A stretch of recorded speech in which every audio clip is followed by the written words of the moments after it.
ఆంధ్రప్రదేశ్ను quantum talent హబ్గా మార్చాలనే ముఖ్యమంత్రి ఆశయం నెరవేరనుందా? ఇటీవల విశాఖపట్నం వేదికగా జరిగినటువంటి 30వ CII భాగస్వామ్య సదస్సులో ప్రపంచ నలుమూలల నుండి 50 దేశాలు పెద్ద మొత్తంలో పెట్టుబడులు పెట్టాయి. ఆ కంపెనీలు ఈరోజు కార్యాచరణ రూపం దాల్చుతుందనడానికి శ్రీకాకుళం జిల్లాలోని ఐటెమ్ ఇంజనీరింగ్ కళాశాలతో ప్రముఖ టాలెంటెడ్ సంస్థ క్యూబాటిక్ స్మార్ట్ సొల్యూషన్స్ ఈరోజు MOU కుదుర్చుకుంది.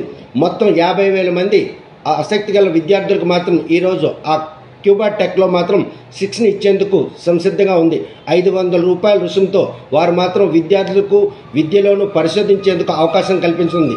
ఇటువంటి పరిణామాలు మాత్రం ఏవైతే MOUలు కుదుర్చుకున్నటువంటి కంపెనీలన్నీ కూడా ఆంధ్రప్రదేశ్లో అకామిడేట్ అవుతున్నాయన్నటువంటి సంకేతాలు మాత్రం స్పష్టంగా కనిపిస్తున్నాయి. ఈరోజు మాత్రం ఆ కళాశాల యాజమాన్యంతో కుదుర్చుకున్నటువంటి MOUలో ఆ సంస్థకు సంబంధించిన పృథ్వీ పిన్నాక డైరెక్టర్ నాగేశ్వరరావుతో మాత్రం MOU కుదుర్చుకున్నారు.